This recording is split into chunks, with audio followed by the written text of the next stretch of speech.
Hello l'ami, j'espère que tu vas bien depuis la semaine dernière. Je suis très heureuse de te retrouver sur ma chaîne ici chez Aïda Elle Influence. Comme d'habitude, tu retrouves des conseils en images, mais tu retrouves aussi des vidéos spéciales mode. Aujourd'hui, on va être sur un format un petit peu différent car comme j'ai pu te l'annoncer la semaine dernière, eh bien nous allons être sur une vidéo FAQ, une vidéo foire aux questions. On commence avec la partie mode et c'est une question de Muriel. Pour cette première question, est-ce que les ballerines sont à la mode cette saison et où est-ce que je peux en trouver? Pour répondre à ta question Muriel, c'est un grand oui. Les ballerines sont de nouveau à la mode cette saison. Tu sais, ces chaussures plates issues de l'univers de la danse qui étaient très à la mode il y a 15-20 ans. Eh bien, sache que ce sont les chaussures préférées des Françaises et elles sont parfaites pour cet automne-hiver 2022-2023. Alors, tu as dû normalement déjà voir la version bicolore de chez Chanel. Alors maintenant, il en existe bien sûr de plein de sortes différentes. Tu peux avoir des modèles qui sont très sobres, que tu peux retrouver en cuir ou en satin. Et puis, tu peux avoir des modèles un petit peu plus tape à l'œil avec des strass, des bijoux, ce genre de choses. Après, au niveau de la forme, bien sûr, tu vas retrouver des modèles différents, soit avec un bourron, soit avec un bout pointu. Tu vas les retrouver complètement plates ou tu peux aussi les retrouver avec un petit talon. Ce que je te conseille quand même pour cette saison, c'est de partir sur un modèle à bourron parce que c'est le modèle, on va dire, typique de la ballerine qui a vraiment le rappel, qui fait vraiment le rappel à la ballerine, au chausson de la danseuse étoile. Donc, je te conseille de partir plus sur un modèle comme ça pour cet automne. Voici les 7 modèles de ballerines que j'ai repérés pour toi sur la toile. J'espère que tu pourras y trouver ton compte. Donc, on commence avec le modèle de chez Repetto, un modèle classique de ballerine à bourron que tu vas pouvoir retrouver à 275 €. Sur un tout autre tarif, on va aller du côté de chez Eram pour un modèle classique en cuir aussi à bourron que tu vas pouvoir retrouver aussi avec un petit talon. Et là, en termes de tarifs, nous serons à 39,99 €. On enchaîne avec le modèle Poppy de chez Bobby's. Et là, on va être sur une couleur champagnérisée. Ça peut être sympa pour changer un petit peu. Et tu seras sur un tarif de 104 € au lieu de 130 €. Donc, n'hésite pas à te faire plaisir rapidement.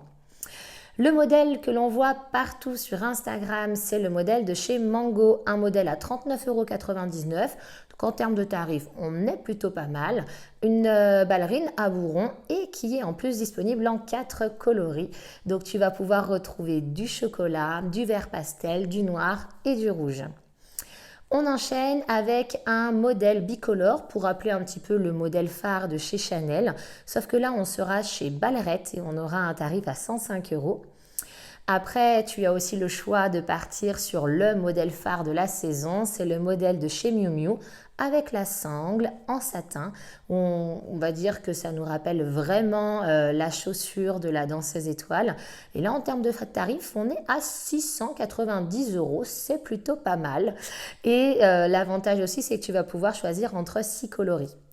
Enfin, si tu as envie d'avoir, comme chez Miu Miu, ce modèle qui ressemble beaucoup à la ballerine de la danseuse étoile, tu en auras un autre avec une sangle aussi, avec 2 coloris aussi, que tu pourras retrouver chez Monoprix à 65,99 €, donc à un tarif beaucoup plus abordable si tu le souhaites. J'espère qu'il y en a un qui t'a tapé dans l'œil et que tu vas pouvoir choisir la ballerine qui te plaît parmi ces 7-là. Notre deuxième question mode qui nous a été posée, eh bien c'est Séverine qui voulait savoir quels étaient les modèles de blouses en dentelle blanche qui étaient tendance à l'heure actuelle et où est-ce qu'on pouvait les trouver également. Alors, je suppose que si tu me poses cette question, c'est que tu as vu la vidéo il y a quelques semaines en arrière sur les indispensables du dressing.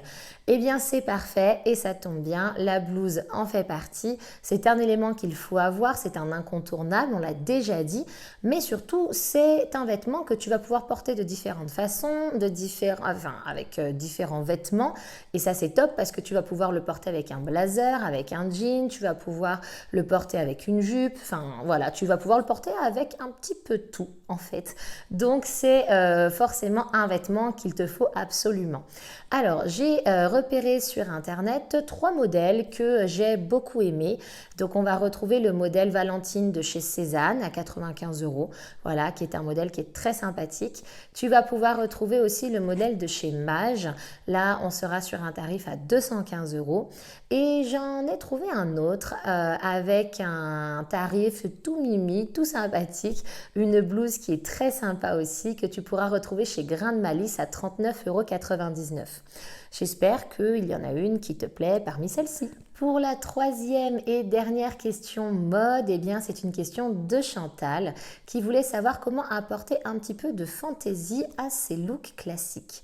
Eh bien Chantal, je te remercie pour cette question parce que je pense que tu n'es pas la seule à te la poser et ce n'est pas parce qu'on a un look classique eh bien qu'on ne peut pas avoir un petit peu d'originalité. Donc voici 10 conseils, 10 tips que tu vas pouvoir mettre en pratique et bien sûr en fonction de ta morphologie, en fonction de ce qui te plaît, mais du coup j'espère que tu pourras trouver la réponse à tes questions parmi ces 10 conseils. Alors, la première chose que tu vas pouvoir faire déjà, c'est jouer sur les accessoires et jouer sur les bijoux. C'est vrai que des fois, on oublie d'en porter, on n'a pas le temps d'en mettre, ou des fois on reste très classique comme la tenue qu'on porte. Et bien là, tu vas pouvoir jouer sur les tailles, sur les formes, sur les couleurs, et puis sur l'origine un petit peu de tes bijoux, avec des bijoux un peu ethniques, pourquoi pas. Et là, eh bien, tu vas rapporter voilà, un petit peu de gaieté à ton look classique et tu vas pouvoir casser les codes, tout simplement. Autre possibilité, c'est de porter un t-shirt à message à la place de ta chemise ou de ta blouse classique que tu pourrais mettre sous ton blazer. Là, tu vas avoir, grâce à ce conseil-là, un look un petit peu plus actuel et du coup beaucoup moins classique. Tu vas pouvoir, si on revient sur les accessoires, jouer aussi sur tout ce qui n'est pas bijoux. Sacs, chaussures, foulards, voilà. Donc ces accessoires-là que tu vas pouvoir, pareil, choisir avec des tailles, des formes, des couleurs différentes qui vont pouvoir attirer le regard. Et bien sûr, n'oublie pas de jouer non plus sur les matières. Mais concernant les foulards, on évite de le nouer autour du cou pour le côté classique. On peut le nouer dans les cheveux, autour du poignet, sur le sac. On a plein d'autres possibilités pour jouer avec les foulards et tu verras que ça apportera une touche supplémentaire à ton look classique. Habituellement, quand on porte un look classique, on a tendance à rester un petit peu dans les tons neutres comme le noir, le blanc, le gris. Eh bien, je te conseille de garder ton look classique, mais d'opter pour d'autres couleurs. Pourquoi pas partir sur du camel, du beige ou du kaki et tu verras que tu ajouteras un petit peu de gaieté à ton dressing.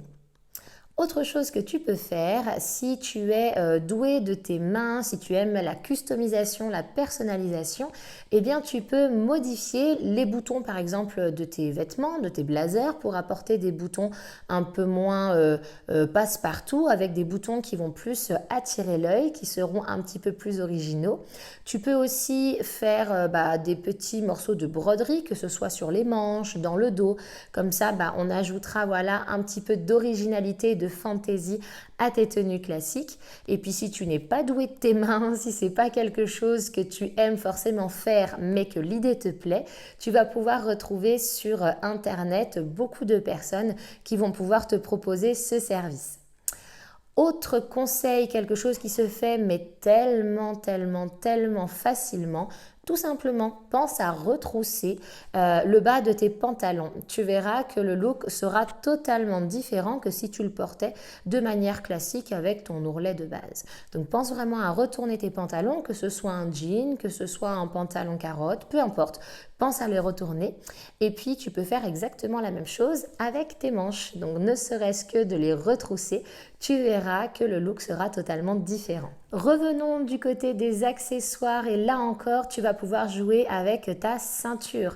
Comme j'ai pu le dire lors de la dernière vidéo sur le trench la semaine dernière et comme tu peux le voir aujourd'hui, eh bien je te conseille de ne pas nouer ta ceinture forcément de manière classique, mais tout simplement de rajouter un petit nœud qui va faire voilà, la petite touche qui va avoir voilà, un petit peu d'originalité sur ta tenue classique.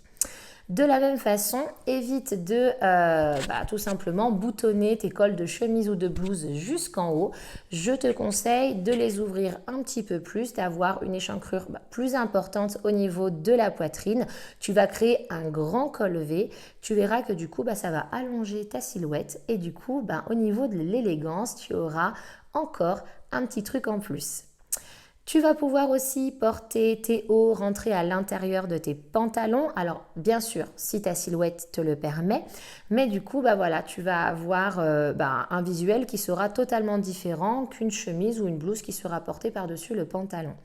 Et enfin, mets le paquet sur la paire de lunettes. Je te conseille d'en porter tout le temps. Bon, pas quand il pleut non plus, mais dès que le temps le permet, mets des lunettes et tu verras que ce soit, pas forcément une forme classique, hein. Tu peux jouer sur des lunettes un petit peu plus rétro, ce genre de choses, ou avec des couleurs qui vont changer un petit peu. Tu verras que tu apporteras aussi de la fantaisie à tes looks classiques.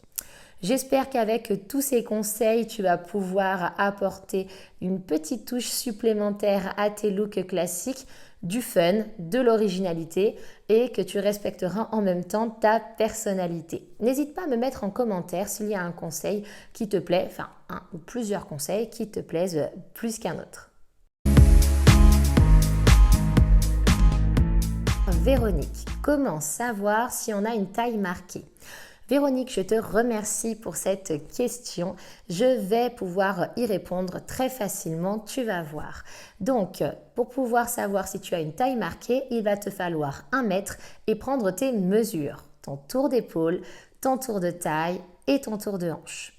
Dès que tu as toutes tes mesures, tu vas venir déduire ton tour de taille à la valeur restante la plus haute. Donc si par exemple tes hanches sont le tour de tes hanches est plus important que ton tour d'épaule, eh bien tu vas faire le tour de tes hanches moins le tour de ta taille. Si ce sont tes épaules, eh bien pareil, tu vas faire la soustraction avec les épaules. Donc, si tu as un résultat qui est supérieur à 19, eh bien cela signifie que tu as une taille marquée. Si tu as un résultat en dessous de 19, cela signifie que tu n'as pas une taille très marquée. J'espère que j'ai pu répondre à ta question. Je te laisse essayer, regarder, revenir vers moi si besoin et tu vas pouvoir découvrir très facilement si tu as une taille marquée ou non. Ce qui est pratique en ayant cette information, c'est de pouvoir s'habiller en fonction de sa morphologie, bien sûr, et du coup, adapter les vêtements de son dressing. Nous allons terminer cette foire aux questions avec une question d'Isabelle, toujours dans le conseil en images, et c'est: quoi porter quand on a un ventre rond mais des jambes fines? Eh bien, nous allons tout simplement nous baser sur les conseils que j'ai pu donner dans une précédente vidéo pour camoufler les ventres ronds, mais aussi se baser sur les conseils que l'on donne pour les silhouettes en forme de V. Alors tout d'abord, je te conseille de porter des couleurs sombres en haut et les couleurs claires en bas. Tu sais que les couleurs sombres vont avoir tendance à amincir, à allonger, voire à faire disparaître. Donc c'est pour ça que je te propose de les porter sur le haut de ton corps. Tu vas pouvoir aussi utiliser sur la partie de ton buste des hauts qui vont avoir des lignes verticales, des lignes diagonales ou encore des lignes en V qui vont tout simplement avoir cette tendance en fait à allonger le haut de ton corps. Donc on remarquera beaucoup moins ton ventre. Tu vas pouvoir porter aussi des robes ou des tuniques empire où là on va souligner la poitrine et on aura une forme évasée juste en dessous. Donc on camoufle ton ventre et en même temps on rajoute du volume sur le bas de ton corps. Donc là, eh bien c'est parfait pour la question que tu poses. Tu vas pouvoir également mettre des matières, des tissus un petit peu plus épais sur le bas de ton corps, comme du tweed par exemple. Donc on évite de les mettre sur le haut du corps pour ne pas rajouter du volume, on les met plutôt sur le bas. Au niveau de ton décolleté, parce que le but aussi c'est d'attirer le regard sur une autre partie de ton corps, mettre l'accent sur ta poitrine, et donc là je te propose d'avoir des cols V ou encore des cols en forme de U tout simplement. Enfin, tu vas pouvoir mettre également des vestes cintrées et surtout on oublie les tops moulants. J'espère avoir répondu à l'intégralité des questions que tu as pu me poser, que eh bien, tu trouves des solutions parmi les problématiques que tu avais. N'hésite pas à me dire en commentaire ce qui te va le mieux, ce qui te correspond le plus. En attendant, j'espère que toute cette vidéo t'a plu, que ce format te convient, et si c'est le cas, eh bien, j'aurai le plaisir de pouvoir réitérer ce modèle-là avec des foires aux questions parmi d'autres questions que tu aurais pu me poser. En tout cas, ce qu'il faut savoir, c'est que on peut mettre en valeur n'importe quel corps. Il suffit simplement de savoir comment faire. Mais tous les corps sont beaux, tous les corps méritent d'être mis en valeur. Il suffit simplement de savoir quels conseils utiliser, comment faire. Et là, on a le rendu que l'on souhaite. La semaine prochaine, exceptionnellement, il n'y aura pas de vidéo, je serai en vacances en famille. Le point positif, c'est que tu vas pouvoir tout simplement revoir les vidéos qui t'ont le plus plu ou rattraper celles que tu n'as pas encore eu l'occasion de regarder. Et nous, on se retrouvera le vendredi 11 novembre pour une prochaine vidéo. Cette fois-ci, je ne donne pas le thème. Je le garde secret, il faudra tout simplement se connecter le vendredi 11. Comme chaque semaine, je te demanderai de liker, partager ces vidéos. C'est grâce à ton engagement que je peux te proposer de nouveaux formats et de nouveaux thèmes chaque semaine. Je te laisse également t'abonner si ce n'est pas déjà fait. Ce serait trop dommage de passer à côté d'une de mes vidéos. Je sais que tu les adores. En tout cas, moi, je te donne rendez-vous le 11 novembre. Tu me manques déjà. Je vais me reposer un petit peu quand même. Je te dis à très vite. Des centaines de beijos à toi.